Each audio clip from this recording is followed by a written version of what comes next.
Chapter 23. A Walk. The next day, Wareham spent his afternoon by walking into the small country town where was the nearest railway station. Something which Sir Michael wanted gave him the excuse, without which a solitary walk becomes a burden, in spite of conscientious evokings of the joys of solitude, and he undertook the further office of calling at post office and station for letters and newspapers, to the disgust of the groom, who had his own Saturday afternoon diversions in view, and felt himself defrauded. In happy ignorance of his displeasure, Wareham whistled to Venom, Hugh's fox terrier, and started. The day was dark and still, life dragging heavily, as it does in September days, yet not without a sombre beauty. Masses of firs here and there relieved the monotony of foliage, and the gorse spread a burnish of gold on broken ground. In the road it was duller. Mud prevailed, and withering grasses coarsely fringed the mud, while autumn had not yet flaunted its yellows and reds to hide decay. Wareham, generally quick to notice nature, walked on, unheeding. Reaching the town at last, it struck him as usual as an ugly expression of man, varying between squalor and dull respectability, bare brick and slate in rows. The station was uglier, but more attractive, in spite of blackness. Something of magic still lingering about the sharp, bright lines, the rushing monsters that whiz along them, the flaming eyes that glow in the night. Wareham turned towards it. He was too early. The London express was not due for 10 minutes, and he went off to execute Sir Michael's errand, promising to return later. It had been market morning, and farmers and farmers' wives yet lingered in the streets, enjoying weekly greetings. One or two carriages drove about, and Wareham noticed the Ormsley broom at the door of a shop. He went to the post office and stayed to send off a couple of telegrams in answer to the letters he found there. Then he walked round by the church for the pleasure of looking at the noble lines of its tower. And, having by this time completely exhausted Venom's patience, betook himself again to the station. Newspaper in pocket, he started for home. As dusk approached, the day cleared, and facing the west as he walked, he noticed signs of preparation in the heavens, as if a pageant might presently disclose itself. The road was inextricably connected with thoughts of Hugh. As boys they had often ridden home under the oaks, and the absence of change in immaterial things is no less oppressive than its presence in material. Hugh's vitality was so amazing that it was next to impossible to think of his life having gone out from among them. He was still a little distance from Furley when, with a curve of road beyond him, sounds reached his ears, remote, yet carrying something in them which hurried him forward. Venom in front was plainly puzzled. He had halted and was considering matters with cocked ears and head on one side. A few moments brought Wareham within sight and quickened his steps to a run, for evidently there had been an accident. The broom, which he had recognised as belonging to Lord Ormsley, was reclining angularly against the hedge. The horses were disengaged and held by a hatless groom, while a couple of other men, one of them the coachman, had apparently just succeeded in extricating two figures from imprisonment in the overturned carriage. It caused Wareham not the smallest astonishment to recognise in one of them Anne Dalrymple. He was by her side the next moment. "Tell me that you are not hurt." Anne, who was very pale, showed more amazement. "Mr. Wareham? Have you sprung out of the earth?" "Good fortune brought me here. My question first, please." "I haven't a finger ache, but I am frightened to death. And poor Watkins is worse.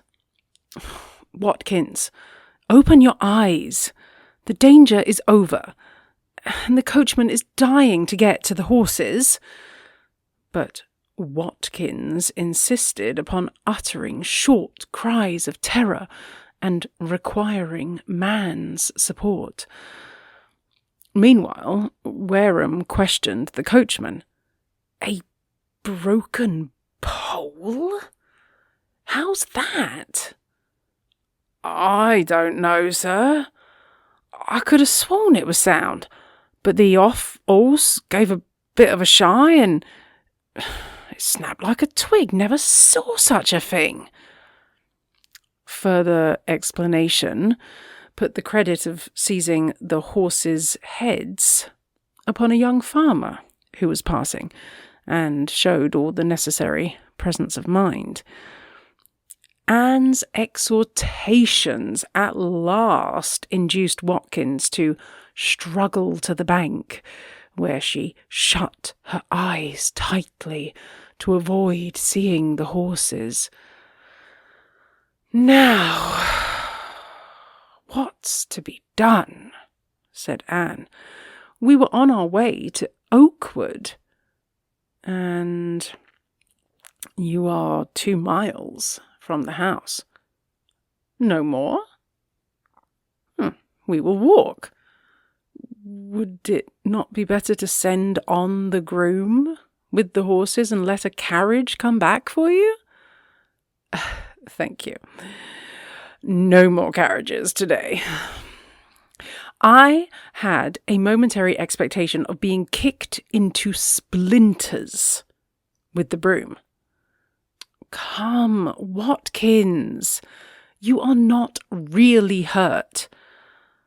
And I'm sure you would rather walk. Think of the tea that waits for you." But Watkins' protestations became piteous. She described herself as all of a tremble and as unable to stir. Anne tried arguments to no purpose until her patience failed. "If you like it best then," she said, "you must stay here until we can send for you, for I am going to walk, and the coachman thinks they can get the carriage home by leading the horses." "What? Stay here by myself, ma'am, in this dismal road?" cried Watkins, roused to protest. "If you can't walk." "Unless you prefer to get into the brougham."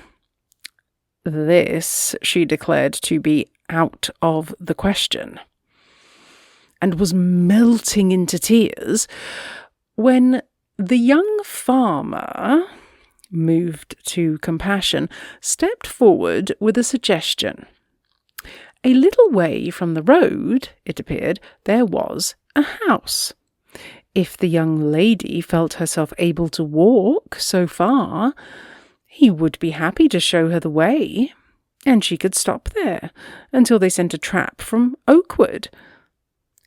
Watkins, taking a good look at him, and recognizing a preserver in a very personable young man, closed her eyes again, sighed, and consented.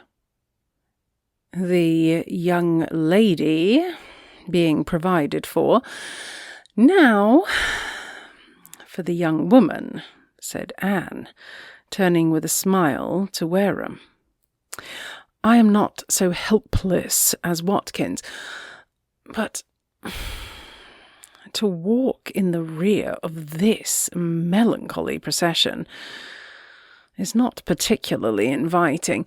Is there no shorter way across the fields?" He glanced at her from head to foot. "You don't look fit for walking," he said, "except in the park." "I don't dress for the lanes," she answered coolly. "And your shoes are absurdly thin. When you have finished your criticisms, perhaps you will answer my question. One no more expects criticism from a novel writer than pepper from an oyster." "Thank you. I accept the simile. One good turn deserves another. So, will you tell me whether you are going to show me a pleasanter way than the road, in company with a broken-down brougham, or shall I ask the coachman?"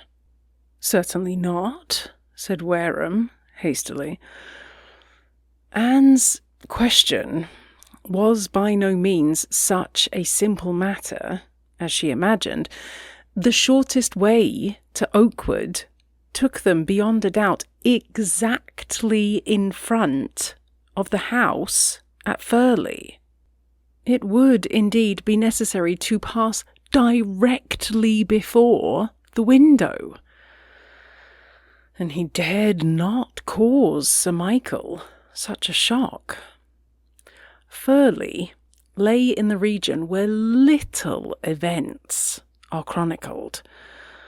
The appearance of Mr. Wareham and a strange young lady, beautiful and beautifully dressed, would reach Sir Michael with the rapidity of an electric shock and require explanations. This, at any rate, must be avoided.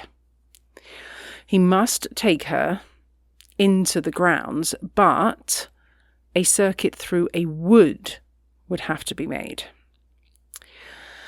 He explained that they need not follow the road for more than 1/4 of a mile. "Come, then," said Anne, "let us get over the 1/4 of a mile." She was in high spirits, disposed to laughter as he had never before seen her, rippling with fun over Watkins, her preliminary look at the young farmer, and evident appreciation of his civility. "I shall hear so much about him tonight, that I hope he may drive all that she felt and did in the carriage out of her head. You were not frightened yourself?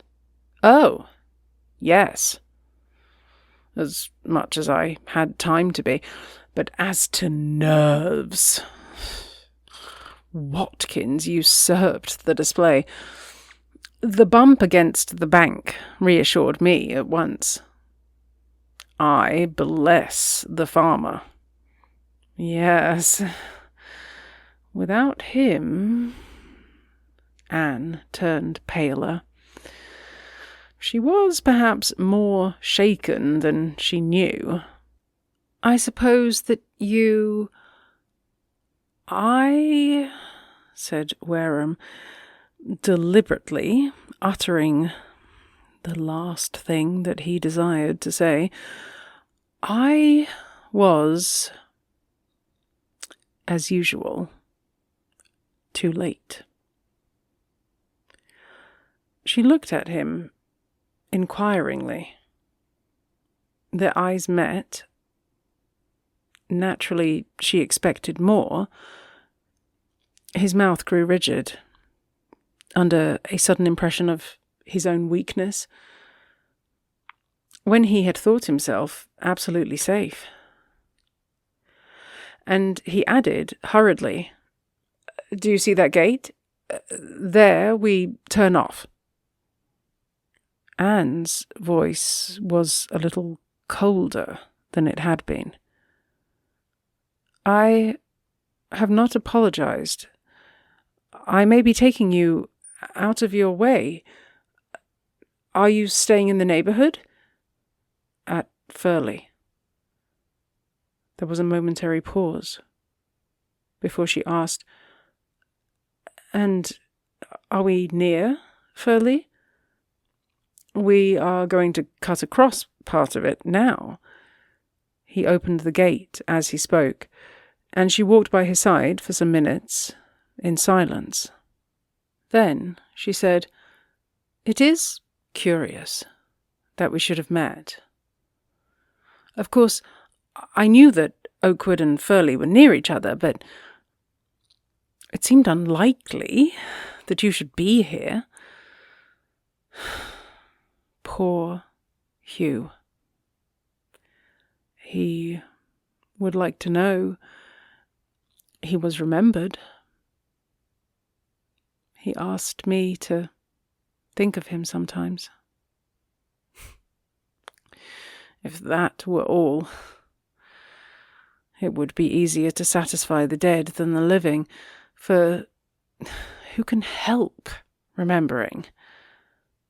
"Not I," said Wareham, with a sigh. "His grave? You must see it. And his father? Sir Michael is too ill to receive visitors." Wareham spoke hastily. "Ah, poor old man. But I must drive over and see his sister." A touch of hesitation reaching her, she said sharply, "No? Remember that they were irritated, rather, I should say, Sir Michael was irritated by your dismissal of Hugh. Something of displeasure you must expect." They faced the west and a firwood as they walked. Grey clouds covered and contracted the sky, but at the horizon lifted sufficiently to show a fiercely burning line of red, cut by the stems of the fir trees. Anne stared before her, with her head thrown back. Wareham let his fancy skip to possible futures, when they, too, should walk together, side by side, with no shadows between them.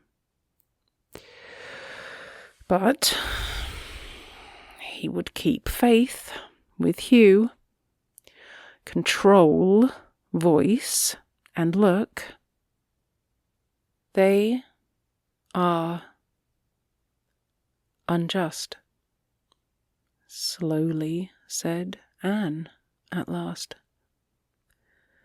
And he started, brought back from rapturous dreams. He is an old man, very feeble, and had but one son, he pleaded. Ella, I am sure, judges more fairly. Unlike a woman, then? If that is their feeling, I wish I had not come here. I assure you, though you may not believe it, that there was some sentiment in my visit. I believed I should be welcomed. I should be, if they understood. That was the one time in my life in which I acted unselfishly. And if I had been left alone, if you, for instance, had not taken upon yourself to set poor Hugh upon my track, it would all have died gently away. Friends, meddling. When has it not brought mischief? Anger suited her, and the darkening of her eyes. Wareham felt no uneasiness from her wrath, so lost was he in admiration. And for a man to meddle, as if his fingers were delicate enough for the task of dealing with our vanity. She laughed, shortly, disdainfully. Suddenly, she flashed out, "What did he tell you?" He? He? Hugh? As he hesitated, she added impatiently, "He must have spoken of me." "He told me," Wareham spoke measuredly, "that he believed he should have won you." Her face softened. She turned dewy eyes towards him. "I am glad. I am glad. He deserved to be happy. It is so dreadful to die. And poor fellow, I have thought since that I might have given him more comfort. Dear Hugh." "You loved him?" Wareham exclaimed involuntarily. Anne flung him another glance. "Almost," she said. "If he could only hear you." "Ah," she said, with a movement of her head, "almost would not have satisfied him. Or," she paused, or me." There was another silence. Silence more significant than speech. When Wareham spoke, his voice was hoarse. "You have given up, then, that fiction that you are heartless?" I do not know, said Anne quietly. Was it not you that tried to argue me out of it? You must learn it by something different from argument, he replied slowly. She made no answer. In one hand he carried a newspaper, unconscious that he held it in a grasp like that of a vice. They reached the wood at this moment and stepped under the firs. Anne asked whether they could see the house. By coming a little to the right. It lies in a hollow. She stood still and looked. And I am not permitted to go there. Illness excuses everything. I assure you, Sir Michael's condition is such that we don't know what a day may bring. That has kept me here. One hears of nothing but death, said Anne restlessly. I do not like the house. I cannot fancy Hugh in it. It is gloomy. You see it on a dark day, and saddened. It may be fancy, but I always think that old family places share the feelings of their owners. Then Oakwood should be cheerful? It is. You come there sometimes?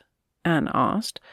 She had turned her back sharply upon Furley and was walking on. Sometimes. I shoot with Lord Oakley on Monday. That will not be of much use to us women. But I shall venture to call and inquire for Watkins. Anne broke in with a laugh. Hers will be the sufferings. We mistresses are made of sterner stuff. Well, we all have what we ask for, and depend upon it, Watkins will get her sympathy. He inquired whether her stay would be long. She smiled at the idea. You know what these autumn campaigns are like. A flying 2 or 3 days, then bag and baggage, away to the next station. A pressed day no longer exists. You would discomfort your host and hostess very much by staying. Where has the change come from? From superhuman efforts to exercise the fiend dullness. He is the only evil power which the century has not whitewashed, and he takes advantage of his position to keep us all in thraldom. The very flutter of his shadow is enough. She lapsed into silence. The wood, by this time, lay behind them, and before, a rich country of broad outlines. The sky had lost its fire. Heavy clouds menaced. Once or twice Wareham thought he felt a drop of rain. Saying this to Anne, she turned her face upward. Have we much further to go? 1/4 mile to the lodge, half to the house. You can just see the red chimneys. By walking fast, I dare say we shall escape it. She did not, however, increase her pace. Her next remark was to suggest that he should turn back. Aren't you afraid that Sir Michael may hear that you have been walking with me and through part of his own land?" "It is very probable that he will hear of it," said Wareham quietly. "And you will be in disgrace." She aimed at light ridicule, but there was a touch of sharpness in her tone, which told him that the old man's ill opinion had stung her. The next moment she owned it. "If only I could see him.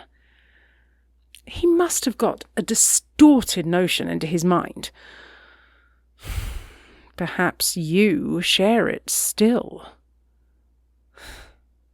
Gladly would he have accepted these invitations to the personal.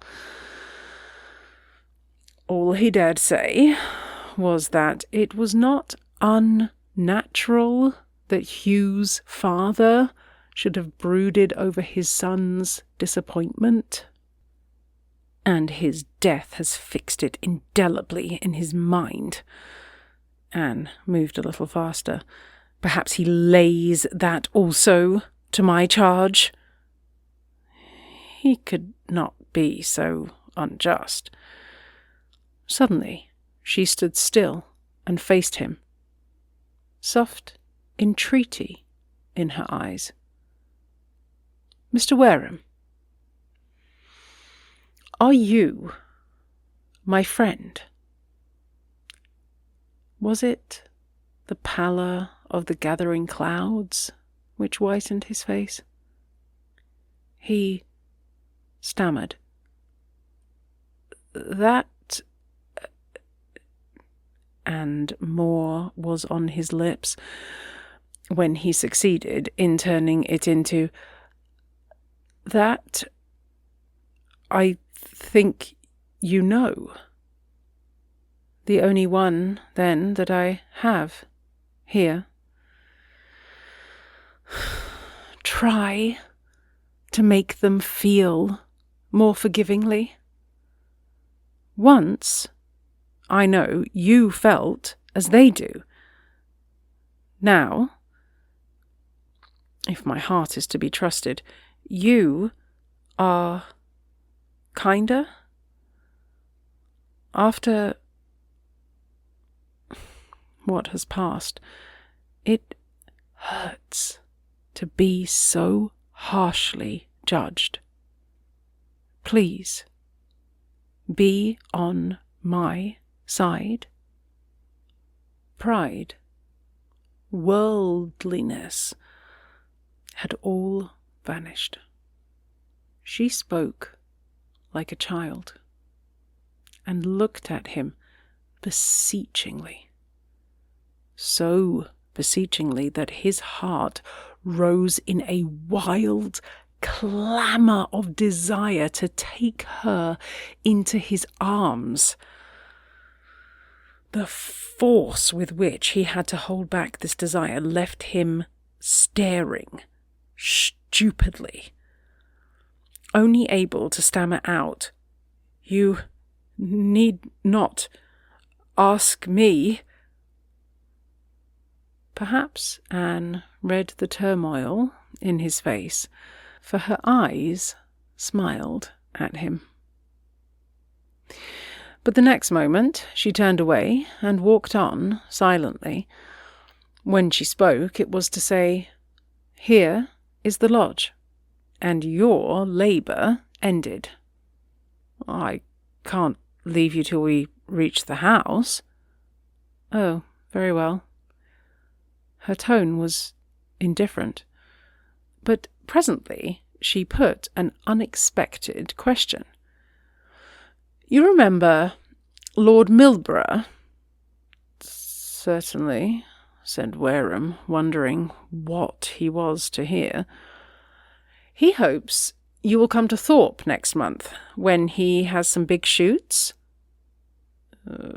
Big shoots are not at all in my way, so I supposed," Still, as Lady Dalrymple and I, and many other delightful people, will be there, your Highness may perhaps condescend to find attraction, if not in pheasants.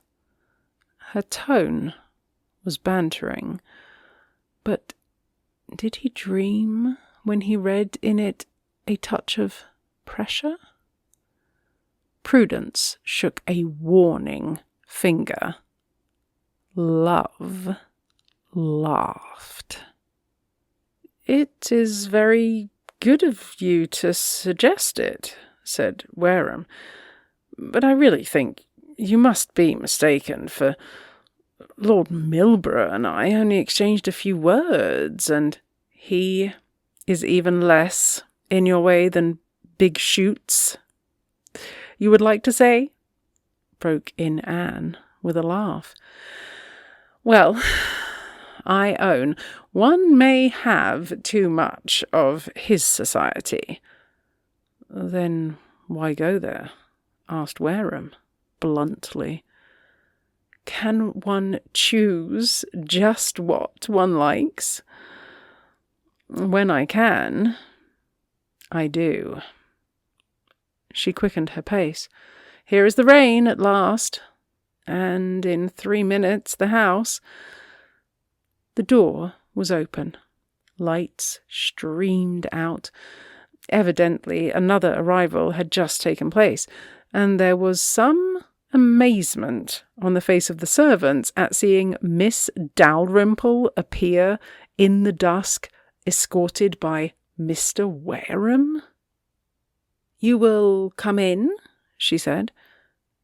"Thank you. No. Sir Michael will be expecting me. I hope you won't be the worse for your misadventure." From the hall, she waved her hand, without answering. Wareham turned away. His walk back was mechanical, and he was scarcely conscious of the rain. It was as if Hugh was by his side, asking if his promise had been kept, demanding an inquiry into words and looks. If thoughts had been in the compact, miserable failure would have been the verdict. As it was, Wareham did not believe that he had betrayed himself. But was ever man so hampered? From first to last, since he had known Anne, love and honour had struggled. There never had been a moment in which he felt himself free to say, "Dear, I love you." And yet all the bonds were unseen. Some might even say fantastical. And now, at last, when death had stepped in between the combatants, even death could not avail. What must Anne think?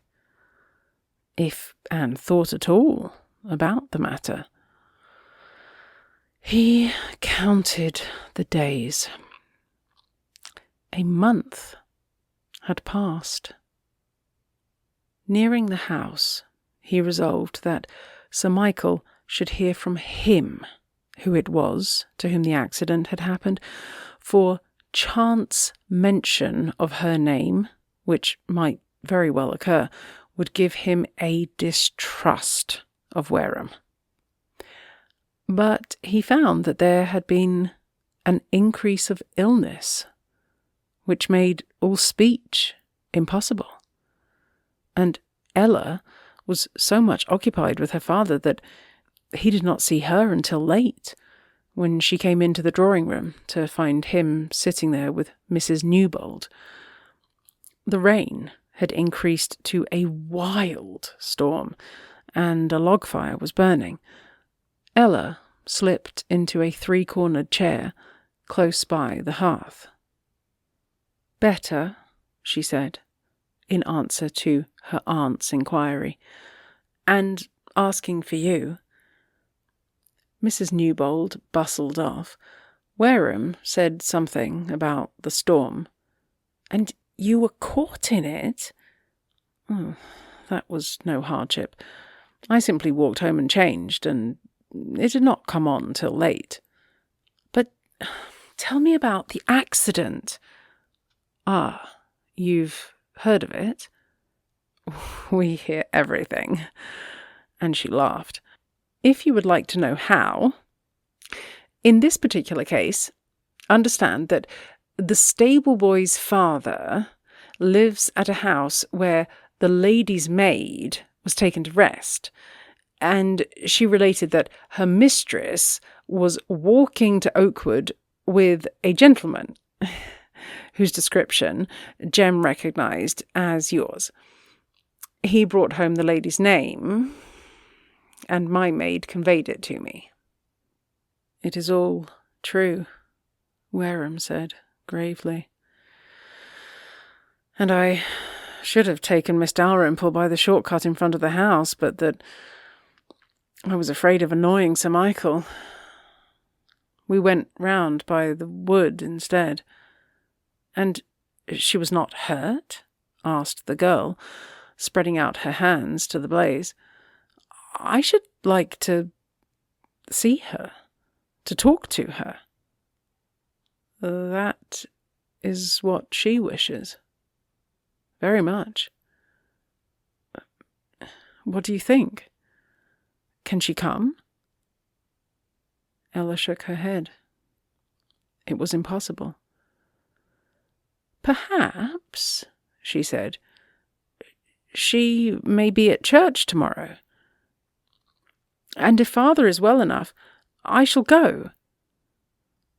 "Did she speak of Hugh?" "And of Hugh's family.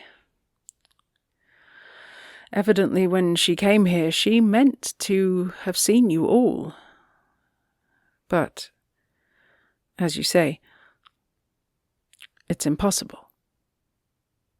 Wareham had also thought about the coming day, its delights and its dangers. Dear delight to look at her. Danger lest he should fail in his promise. But here, he told himself, that could not happen. Here, where Hugh's face met him everywhere. Here, where Hugh himself lay at rest. Neither friend nor love could forget him.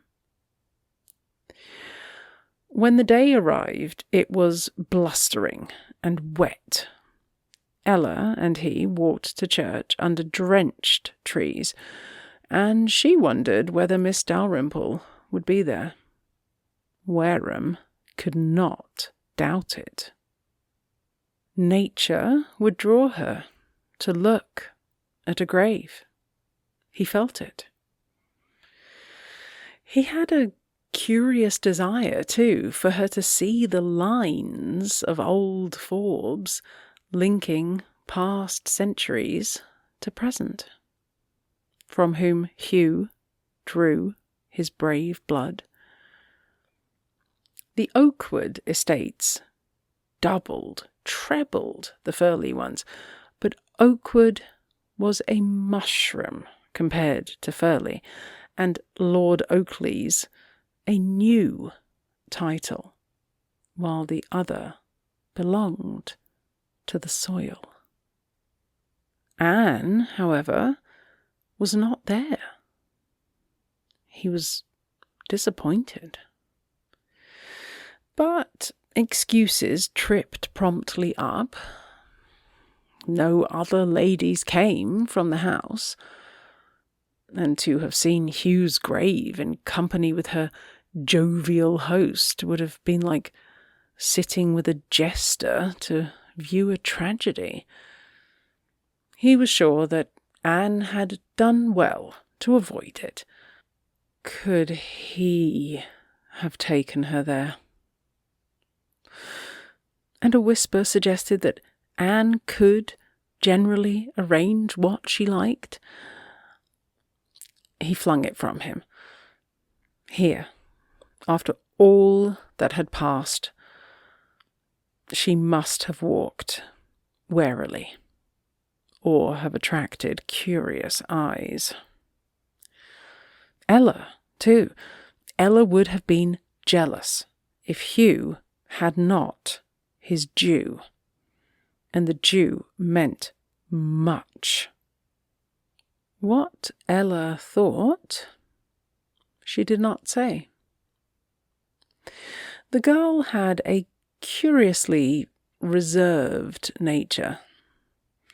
It seemed so impossible for her to express her feelings that she was not credited with many. Their walk back was silent. Wind-driven rain beat in their faces and splashed heavily from the trees. Sodden flowers lay prostrate in the garden.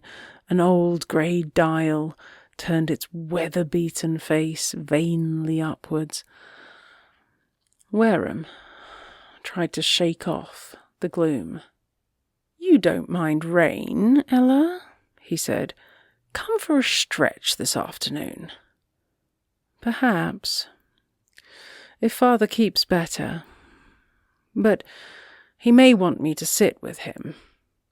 You don't get air enough." "I find one can live very well without it." "Live, but not thrive. We'll take the dogs and get to the top of Slopton Ridge." The next moment she stopped, all the colour out of her face. "Dick, look," she cried with anguish, for all the blinds were down, and one more Forbes had joined his forefathers.